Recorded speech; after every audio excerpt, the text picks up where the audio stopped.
Muy buenos días.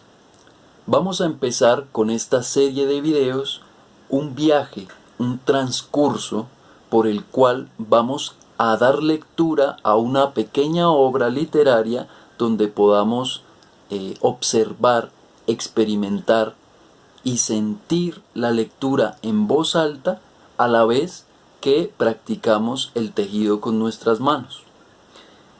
Por ello van a trabajar a partir de estos videos mientras tejen y escucharemos la obra de Herman Melville, Bartleby el Escribiente. Hago esto con la intención de poder rescatar o conservar ciertas actividades que los seres humanos vienen haciendo desde hace muchos siglos. Esto está enfocado, digámoslo así, dentro de una resistencia que hacemos con estas actividades frente a la ola digital, tecnodigital que estamos viviendo actualmente. No es un secreto que la ansiedad, la depresión, la tristeza, el estrés nos tienen avasallados por todos estos medios digitales y tecnológicos que en el momento están disparados.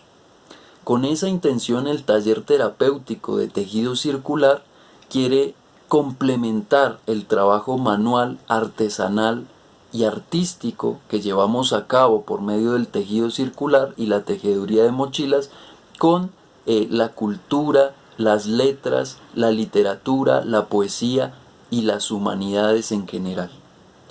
Con eso claro, vamos a empezar esta serie de videos y vamos a seguir la lectura pausada y continua de esta pequeña obra, principalmente de Herman Melville.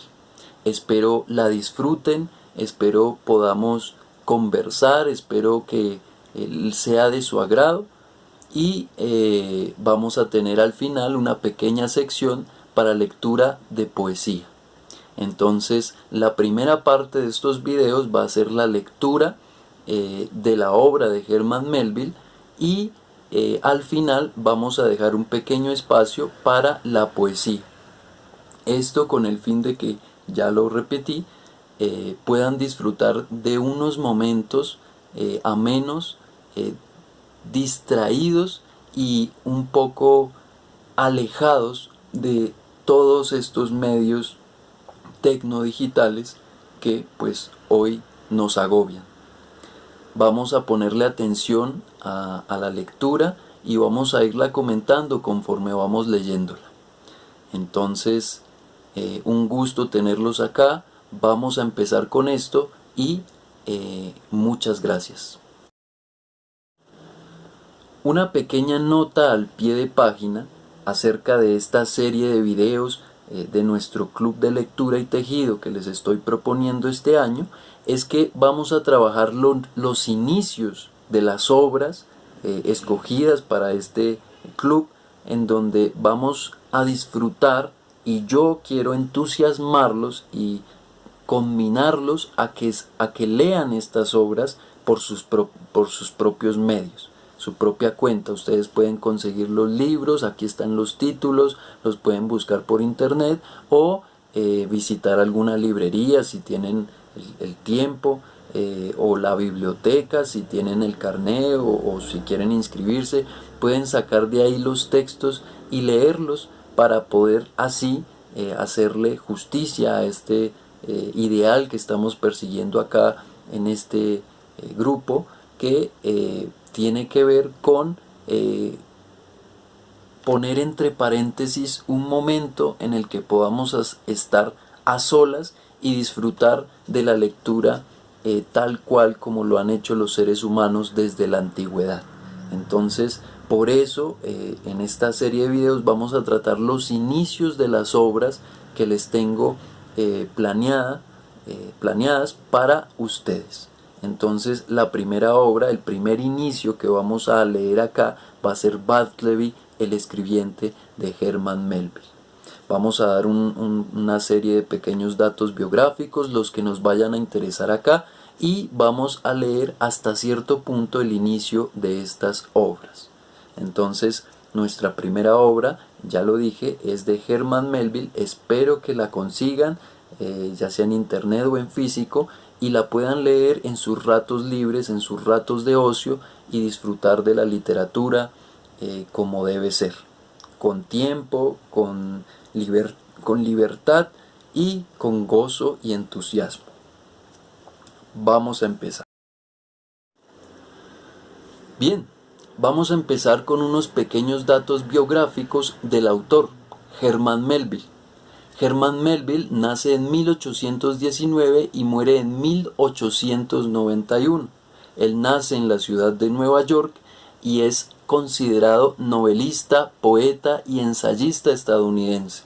Su obra maestra, o su obra que lo dio a conocer mundialmente ya en el siglo XX, después de muerto, fue Moby Dick, que fue publicada en 1851. Entre 1853 y 1855 publica regularmente en una revista llamada Putnam Magazine.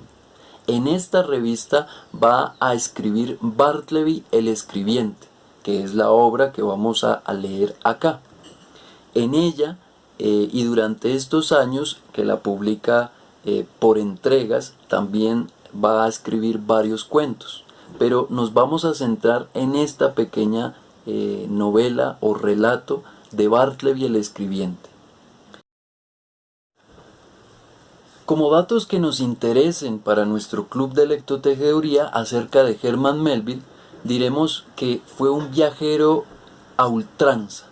Fue un viajero que desde muy joven se alistó en barcos mercantes y de la marina estadounidense y pudo viajar y conocer muchas islas, muchas costas diferentes a las de su país. Esto le va a dar una experiencia de primera mano para empezar a escribir relatos de viajeros, que eran más o menos en el siglo XIX lo que estaba de moda en el momento. Había un furor por la literatura de viajes y en ellos se inscribe Melville para empezar su carrera literaria. Después de muchos años de haber viajado y regresado a Estados Unidos y emprendido su carrera literaria, tuvo varios fracasos. Gracias a su familia, de parte de su esposa, fue nombrado como inspector de aduanas y ahí duró 19 años, hasta que ya por problemas del alcohol y por su vejez un tanto amarga, con sus hijos, su esposa y sus familiares, decide dejar este puesto y emprender la travesía poética de escribir un gran poema en inglés llamado Clarel, que es considerado pues el poema épico en inglés más largo o uno de los más largos que tiene la lengua inglesa.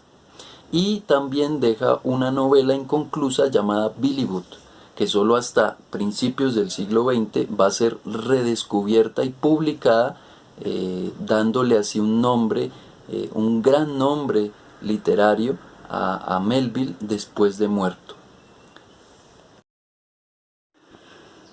Esta pequeña obra es ambientada en primera persona por un abogado de Wall Street que tiene una oficina de escribientes apenas a unas calles de Nueva York.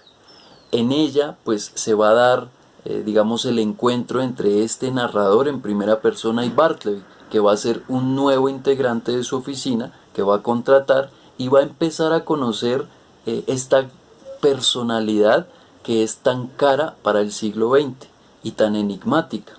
Borges diría que esta pequeña obra va a anticipar, por así decirlo, la literatura de Kafka, que la literatura de Kafka, sabemos los que hemos leído eso, es un poco oscura, es un poco también prosaica y tiene, digámoslo así, unas anotaciones humanas muy específicas y unos sentimientos que van a dar, digamos, un paisaje al entorno intelectual, al entorno sentimental, pero más que eso al entorno humano de principios del siglo XX. Acordémonos que la literatura de Kafka va a inscribirse entre guerras, entre la Primera Guerra Mundial y la Segunda, y todo este ambiente crítico, caótico, en el que la Europa de esa época se movía, va a ser pues la inspiración, entre comillas, de Kafka. Entonces Borges cita a Herman Melville y precisamente Bartleby el escribiente como un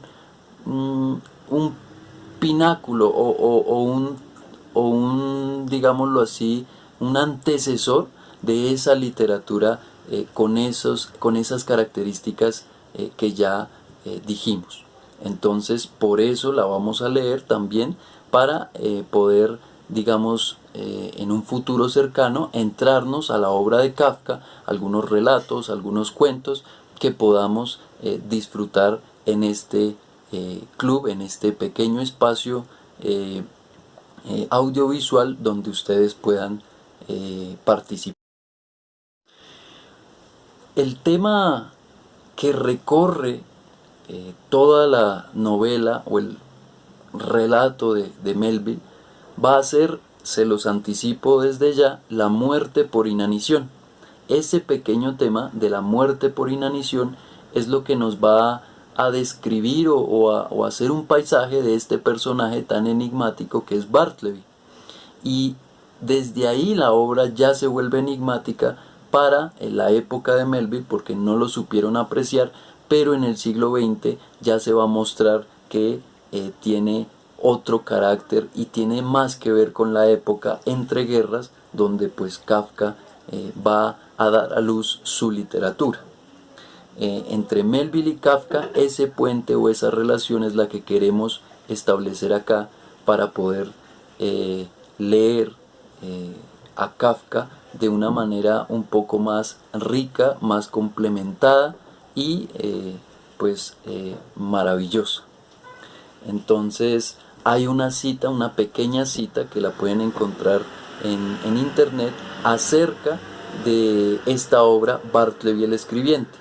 La cita es de Newton Arvin, un crítico literario del momento, que dice así: si el pobre Bartleby es un lunático, no es porque el resto de los hombres estén de alguna manera sanos, sino porque él ha aceptado su desolación como una circunstancia ineludible y olvidado la necesidad de dependencia. Con esta pequeña cita vamos a iniciar entonces la lectura de este pequeño relato y espero lo disfruten.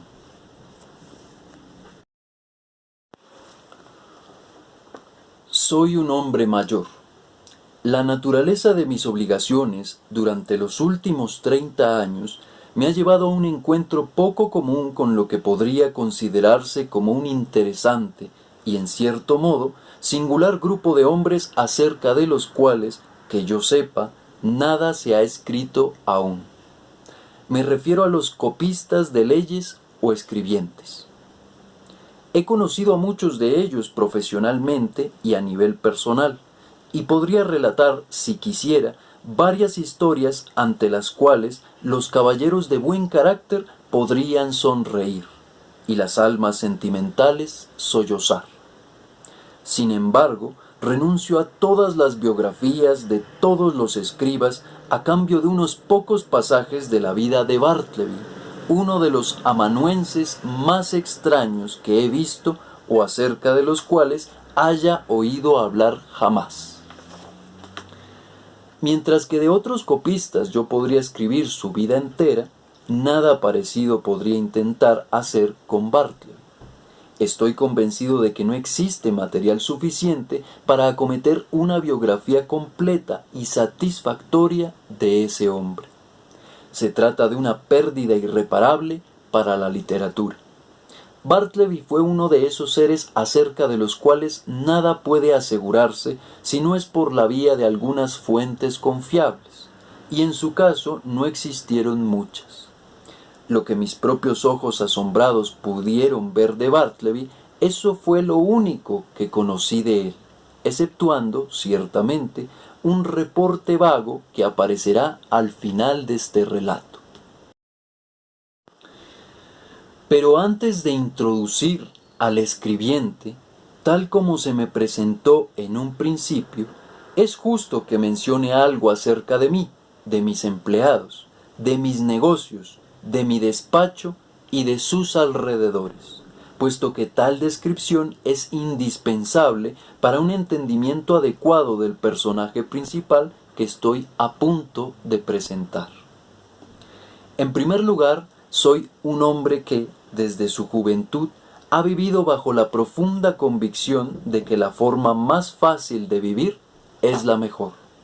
Por lo tanto, aunque pertenezco a una profesión proverbialmente enérgica y nerviosa, al punto de la turbulencia, incluso por momentos, aún así no he tenido que sufrir por estas cuestiones, ni han invadido mi paz. Soy de esos abogados poco ambiciosos que jamás abordan directamente a un jurado y que en modo alguno persiguen el aplauso del público. En cambio, desde la plácida tranquilidad de un cómodo rincón, realizo cómodos negocios a costa de los bonos, las hipotecas y los títulos de propiedad de los hombres más ricos. Todos los que me conocen me consideran un hombre eminentemente cauto. El difunto John Jacob Astor, una persona poco dada al entusiasmo poético, no dudaba en afirmar que mi punto más fuerte era la prudencia, y el segundo, el método. No pretendo hablar con vanidad, sino simplemente dar cuenta del hecho objetivo de que fui constantemente empleado en mi profesión por el difunto John Jacob Astor, un nombre que, debo admitirlo, me encanta repetir, puesto que goza de un sonido redondo y orbicular y resuena como un lingote de oro. Añadiré voluntariamente que, por lo demás, yo no era en absoluto insensible a la buena opinión que pudiera merecer de parte del difunto John Jacob Astor. Poco tiempo antes de que tuviera lugar esta pequeña historia, mis tareas habían incrementado considerablemente. Me habían asignado el antiguo cargo, ahora extinto en el estado de Nueva York, de consejero de la Corte de Justicia. No era un trabajo arduo y en cambio estaba bastante bien remunerado. Pocas veces pierdo mi buen genio.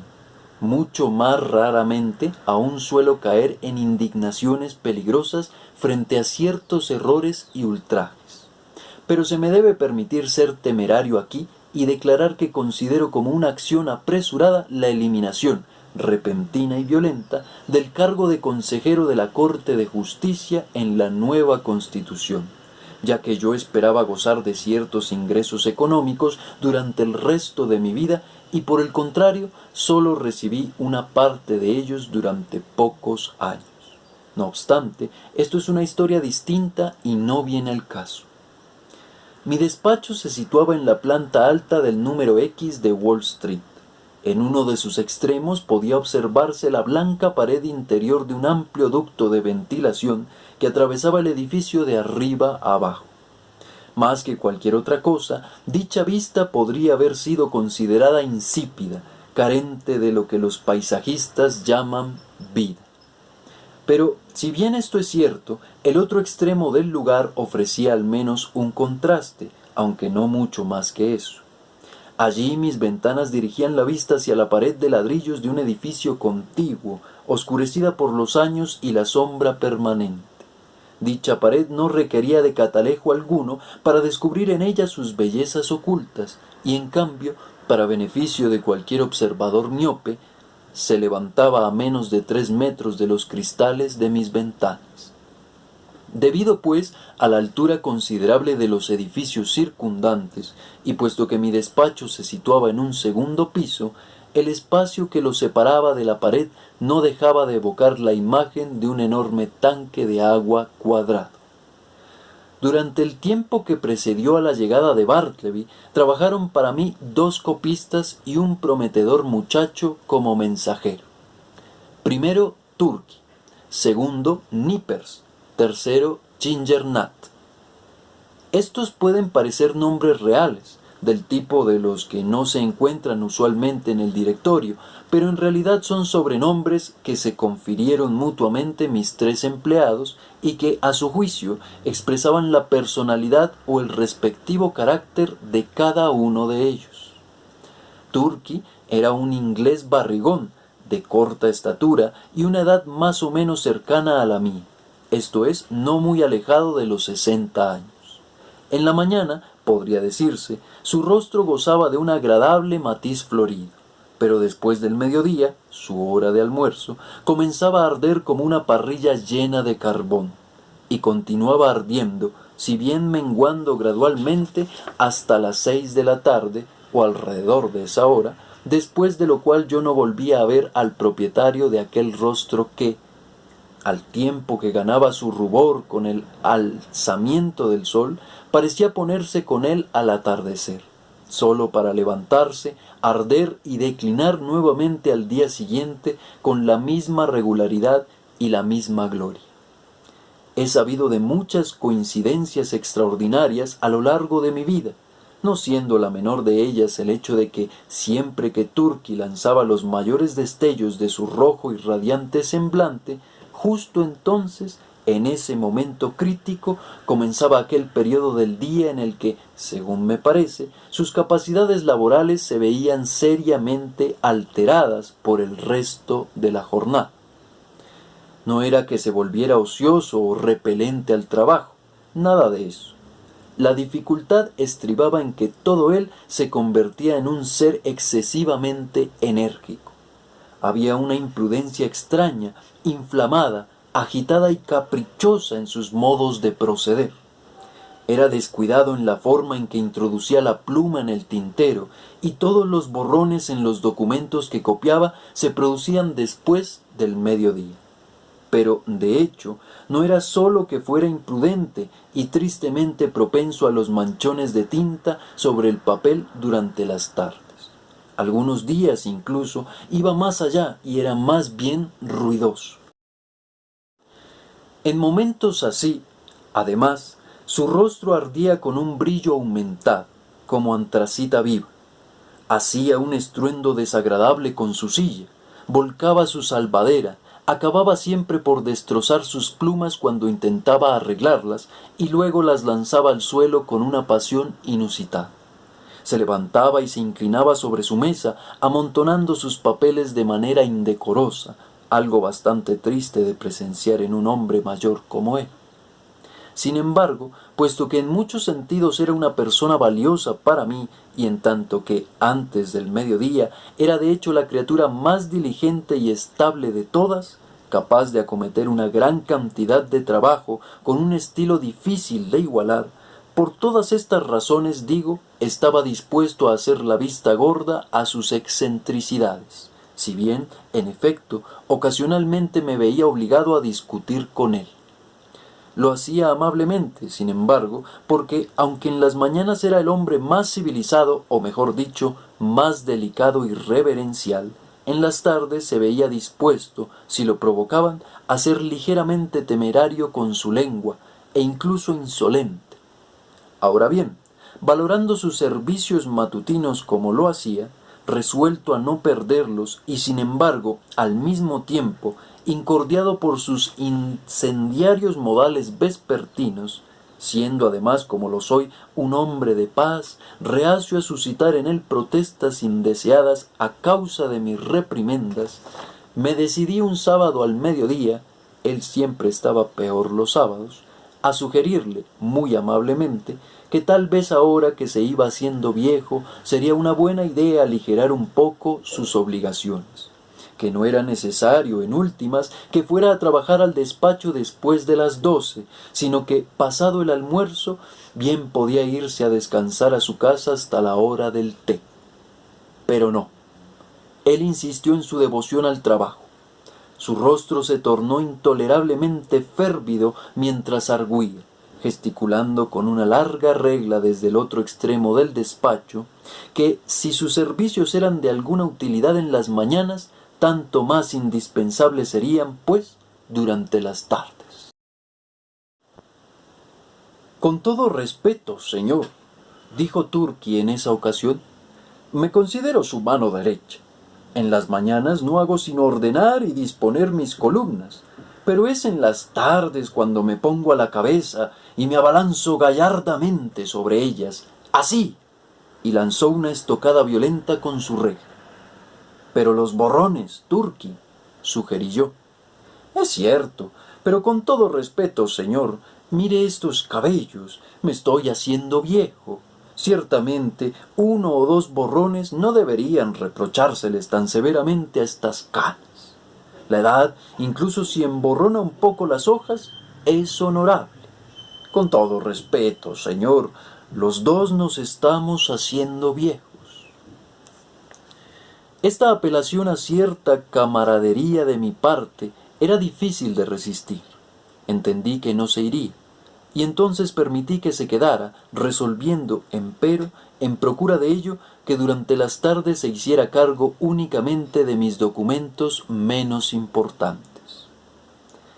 Nippers, el segundo en mi lista, era un joven bigotudo, pálido y con aspecto de pirata que rondaba los 25 años de edad.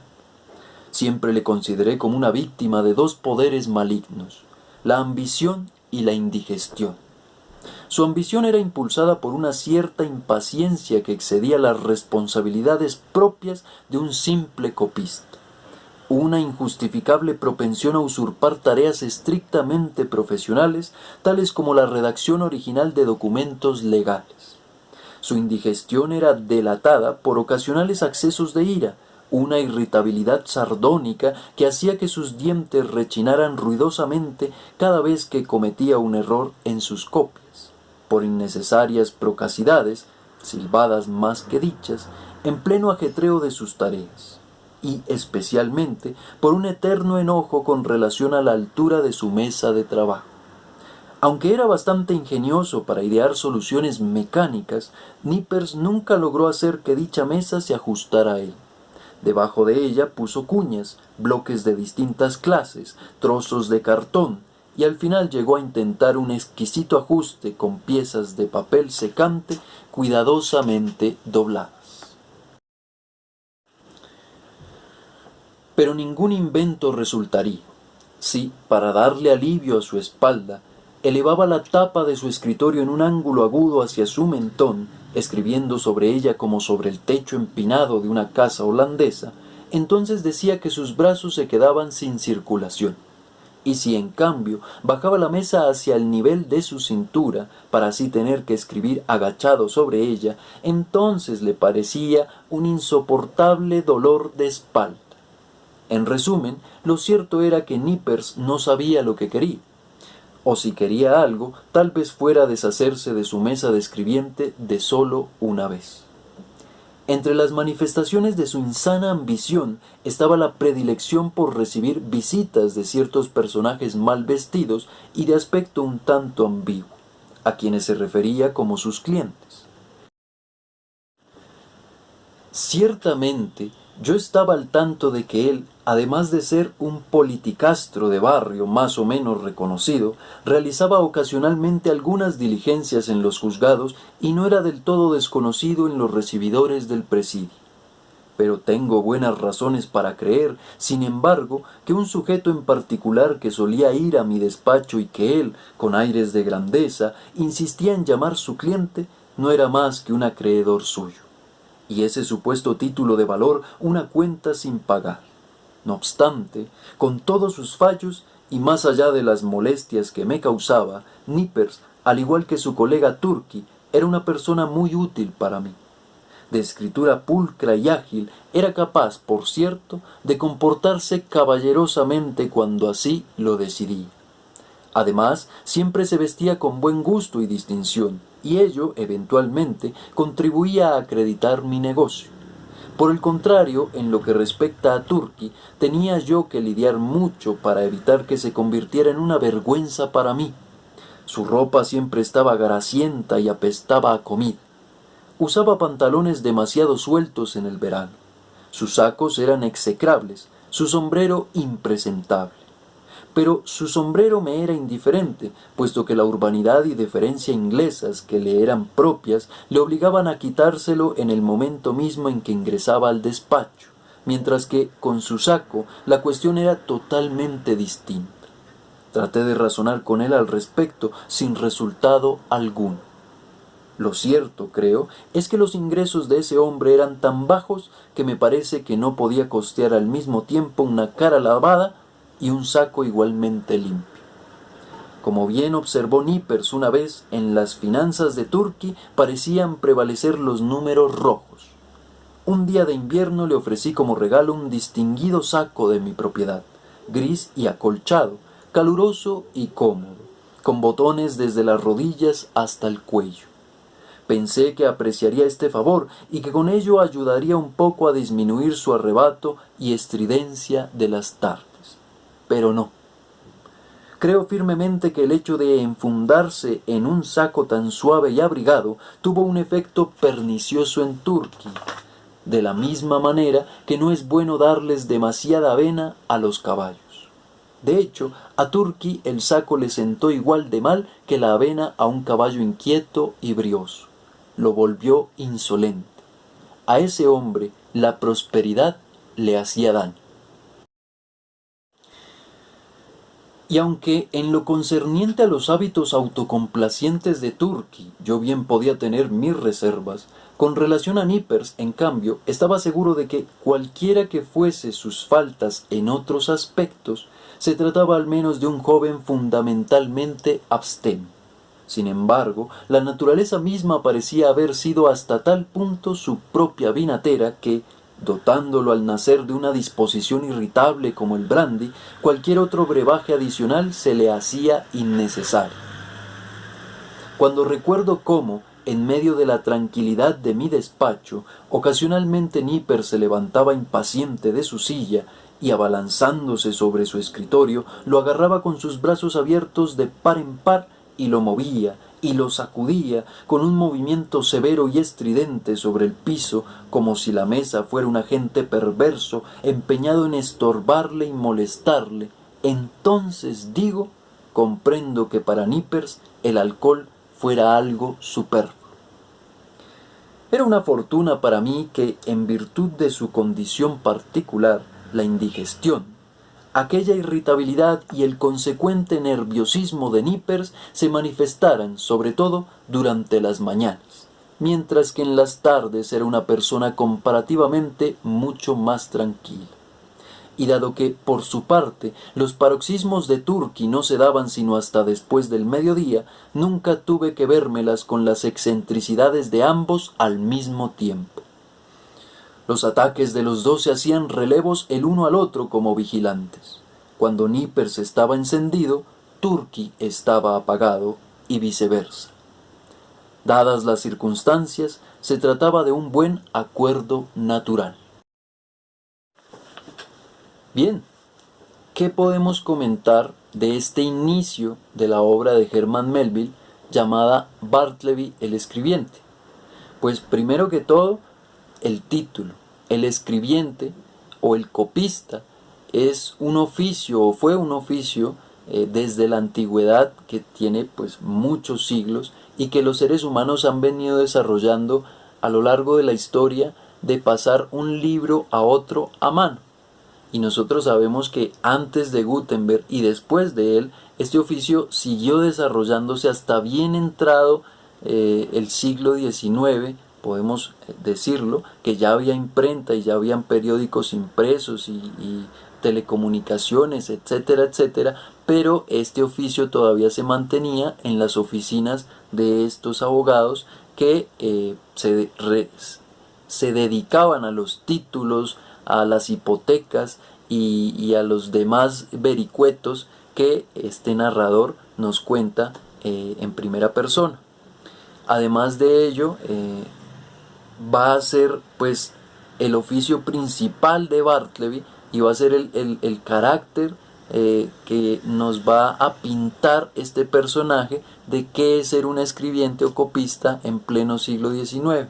La vida un tanto monótona, aburrida, un tanto gris de este paisaje que nos pinta el mismo abogado, el personaje principal, como si fuera un muro de ladrillos. No hay paisaje en la ventana, sino un muro que da una ciudad gris, fría, desolada, etcétera, etcétera. Y el trabajo pues se vuelve monótono día tras día, donde este señor pues tiene que aguantarse a sus 3 empleados. Más que todo a estos 2 que acabamos de escuchar, de observar, digamos, las descripciones que nos hace Melville por su pluma de este abogado, tratándose de relacionar con ellos desde hace pues muchos años.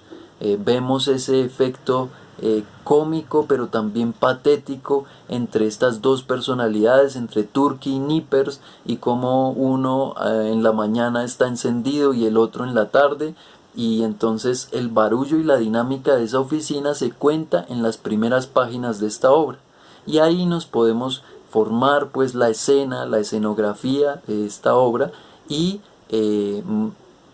tiempo después, o sea, el relato después, ya casi íbamos a entrar ahí, al momento en que llega Bartleby y es conocido por los demás. Y ahí es que vamos a dejar hasta acá este pequeño inicio de la obra de Melville, para que ustedes, introduciéndose así como de zampazo o de salto a la nada prácticamente que estamos dando acá en estos videos, se puedan meter con estas obras que vamos a leer acá los inicios, video tras video, y ustedes puedan disfrutarlas a lo largo de este año en sus casas, en su soledad, en su, digámoslo así, momentos donde quieran leer y disfrutar de estas obras que les propongo leer acá. Mientras van practicando también el tejido circular, y pueden armarse, por así decirlo, de cierta caja de herramientas o actividades que vamos a poder realizar y resistir así a esta ola tecnodigital que pues vivimos actualmente, como ya lo dijimos en la introducción de este primer video. Entonces, muchas gracias a todos por seguirme hasta acá. Espero les haya gustado el inicio de esta pequeña obra. Se las recomiendo. Tienen que conseguirla ya sea en internet o en físico y disfrutarla. Y para terminar, la lectura de un pequeño poema de León de Grey. Nocturno del exiliado. ¿Es esta la noche cribada de estrellas? Manteo raído de poeta pobre. ¿Es esta la noche cribada de estrellas parpadeantes, taberna donde beben su luz mis sueños sitibundos, cálidos vinos, ásperas ginebras suaves, whisky, vodka que apuré con Mussorgsky, ron antillar? Fuertes mixturas beben mis sueños en la taberna de la noche. ¿Es esta la noche? ¿Es esta la noche donde canta el silencio? ¿Es esta la noche henchida de inconclusas en germen, grávida de la 10ª sinfonía, y cuyo el sordo, y cuyo Franz para el pergueño? ¿Es esta la noche donde canta el silencio con voz alelada los cantos y danzas de la muerte y la doncella, o el rey de los alisos? ¿Es esta la noche de las soledades fecundas? Aquí erigí la torre de mi aislamiento para escuchar las músicas recónditas y disparar mis flechas a los astros. ¿Es esta la noche morena? ¿Es esta la noche que cribaron mis flechas? ¿Y es sangre de astros que la tachona el ceñidor de la noche? Yo quemo mi cuerpo con el aire incendiado en el día. Tuesta el aire, trasuda el monte vaho de fiebres, bulle la vida, brava, libérrima, indómita salta por el ilímite espacio, y soy duro. Mas quiebra la noche el erguido mástil, y embruja la noche mi espíritu dócil. Morena mujer, perfumada de nardos nupciales, la noche. Gracias.